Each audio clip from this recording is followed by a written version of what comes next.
Welcome back to another homework solution video. This is homework from January 11th. This is Chapter 5, Lesson 3, Day 1, Distance and Speed. So we are looking at extra practice on textbook page 269, 1 and 2. So as we go through this, do think about what would be a reasonable answer for the given problem. So in question number 1, we know this mouse runs a distance of 3 meters in 20 seconds. What is its speed in meters per second? So that means some number of meters in 1 second. So because this is a shorter amount of time, 1 compared to 20, I should expect my answer to be a shorter distance. So if I do my calculations and I get an answer here where it's somehow greater than 3, I know that I made a mistake and that I have to go back and check myself. So we have two ways that we can approach this, is with like a bar model or just like a rate line, some sort of visual. Or we do have a formula for calculating speed. So we're going to start with the bar model and rate line and then check ourselves with that formula. So if I do a bar model, this is the amount of time. So here's our 20 seconds. And that took, and in that time, that mouse ran 3 meters. So if I chop this into 20-second chunks, there's 10, there's 20. We are looking for what is the value of one of those spaces. So that would mean that we had 3 meters divided into 20 chunks. How big is one of them? Well, as a fraction, that would be 3/20ths. So I know this mouse ran 3/20ths of a meter in 1 second. Now, if I was feeling like I wanted this in decimal form, I know that 3/20ths, if I multiply that times 5, I get 100. And I like denominators of 100ths when I'm turning things into decimals. So 3 times 5 is 15. So 3/20ths is equivalent to 1500ths of a meter per second. And when we check ourselves with the formula, speed equals distance divided by time. So our distance here is a distance of 3 meters. So that means our speed is equal to 3 divided by the time, which was 20 seconds. So 3 divided by 20. And if you notice here real quick, the math that we're doing, 3 divided by 20, is the same math that we did with our bar model. And so our same answer is going to be true. Speed is equal to 3/20ths, which is equal to 1500ths of a meter per second. And based on my check, this is definitely less than 3 meters, so we should be good to go. When we look at question number 2, Mr. Plasker ran a distance of 4.5 miles in 36 minutes. What was his pace in minutes per mile? So I have blank minutes per 1 mile. So if I think about this, here is 1 mile, 2 miles, 3 miles, 4 miles, and then here is a half of a mile, and I'm going to show that with my dotted lines like this. So those 4.5 miles, it took 36 minutes. And for me to do 36 divided by 4.5, I could, but I think I'm going to visualize this where if I consider this as 1 unit, I know I could chop each one of these in half, and now I have a total of 9 units that equaled 36 minutes. So each one of those units is a half of a mile, and so I know that 4.5 is 9 halves. So this means 1 unit is going to equal 36 divided by 9, and 36 divided by 9 is 4. So 1 unit, or half of a mile, is 4 minutes. So that means every single one of these is also going to be 4. So if this here is 1 mile, that is 2 units, or 2 times 4, which is 8. So it would take me 8 minutes to run one of those miles. So to try to use the speed equals distance divided by time formula for this one is not going to quite work, because if you check our units, this distance is our miles, which is the second unit that we have here. So you could think of this writing it like distance divided by time or distance over time.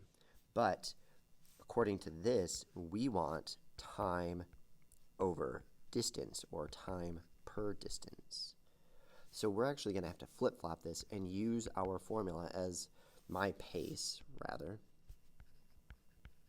is going to equal our time divided by our distance. So when I go to do that, I know my time was 36 minutes, and my distance was 4.5. So we need to do 36 divided by 4.5. I'm going to do this as 360 divided by 45, or I can use proportional relationships to make this a little bit easier, where if I multiply this by 2, I get 9, and if I multiply that by 2, I get 72, because it is so much easier for me to do 72 divided by 9. And what this means mathematically was, instead of running for 4.5 miles, we're just thinking like I ran 9 miles, but I was able to continue running at that same pace. And then 72 divided by 9 is 8. And because we used a proportional relationship here, I don't need to do any adjusting after the fact. Now, let's say I did want to continue down this road here. I would have to do some serious work, because 45, if I set this up, 360 divided by 45, 45 goes into 3 0 times, 36 0 times, and now I'm just left counting how many 45s go into 360. So I'll write out my multiples. So this is 1, 2. If I double that, that's 180, which would be 4, and I could double that again, which would be 360 and 8. So eventually I could get to this, but it just does take a little bit more time. Now, another important note rather, is when we took a minute to draw a picture like this, it was pretty clear what division we had to do. However, if you just started with our standard formula for speed, you would have gotten an answer of 1/8, which you're telling me that it only took me 1/8 of a minute to run a mile. That's pretty fast. I am certain I could not do that. So that is why I encourage you to do a quick sketch before you start solving, because if you just look at this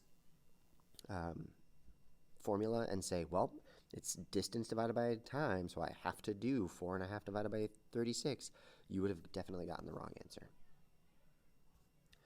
All right, an airplane traveled 4,960 kilometers from A to B in 8 hours. It traveled 6,456 kilometers from B to C in the same amount of time. What was the speed of the airplane from A to B? So A to B, well, this is asking specifically speed, so I'm hoping that we can do speed will equal distance divided by time. We know this speed will be in kilometers per hour, and we don't know how many kilometers. Or kilometers over hour. And if I notice this distance and this time, this will be in kilometers, and this will be in hours, and that looks like the correct order. So this plane traveled 4,960 kilometers in 8 hours. So this one, we'll set this up. I'll do long division for this. So 8 goes into 49. Well, it goes into 4 0 times, but it goes into 49 6 times. 6 times 8 is 48. We're left with 1. And I'm going to bring the rest of this down, so it's 160. So 8 goes into 160 20 times. And that equals 160. So we know this plane was traveling 620 kilometers per hour. And I could check myself just to see. Let's say that we did 8 times 620. 8 times 600. 8 times 20. 8 times 600 is 4,800. 8 times 20 is 160. We add those up, and we do get the same answer. So my check works out. Now when we're going from B to C, we're going to use that same formula. Speed equals distance divided by time. We know our distance is 6,456 kilometers in that same amount of time. So that is 8 hours.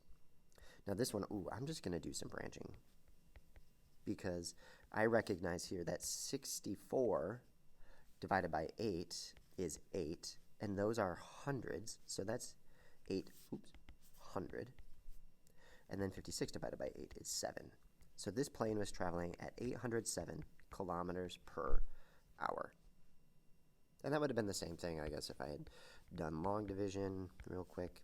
8 goes there, 8 times 64, 0, bring it down, oops, goes into 5, 0 times, goes into 56, 7 times. So we do get the same answer either way.